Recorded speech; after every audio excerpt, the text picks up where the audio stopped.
Hi, I'm Lindsay with an E from Prince Edward Island. April is National Poetry Month, and I had this crazy idea to combine two of my loves, poetry and nature, in one video format just for fun.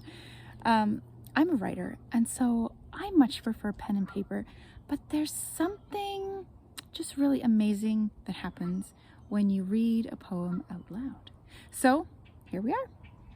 Welcome to Poetry in the Field, where I share some of my favorite poems from some of my favorite places. Today I am in our little patch of backwoods down by the river. It's a sunny day. Spring is on the way.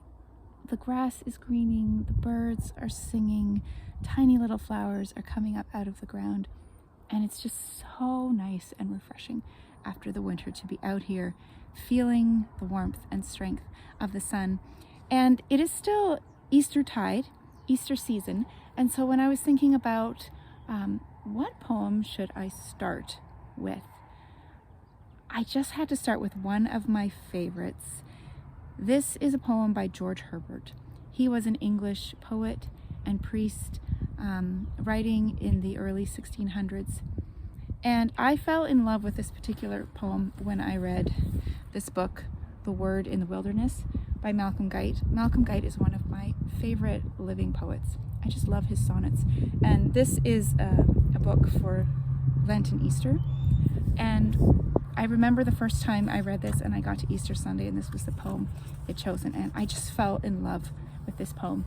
So this is the one I'm going to share as the first poem in this new video endeavor, and it is called Easter by George Herbert. Rise, heart, thy Lord is risen. Sing his praise without delays, who takes thee by the hand, that thou likewise with him mayest rise. That as his death calcined thee to dust, his life may make thee gold and much more just. Awake, my lute, and struggle for thy part with all thy art. The cross taught all wood to resound his name, who bore the same. His stretched sinews taught all strings what key is best to celebrate this most high day. Consort both heart and lute, and twist a song pleasant and long. Or since all music is but three parts vied and multiplied, O let thy blessed spirit bear a part, and make up our defects with his sweet art.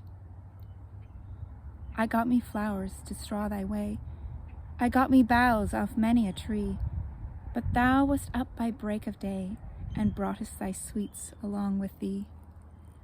The sun arising in the east, though he give light and the east perfume, if they should offer to contest with thy arising, they presume.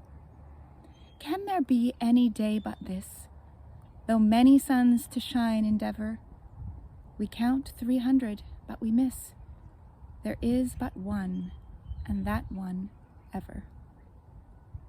Thanks for listening. Join me again for another episode of Poetry in the Field.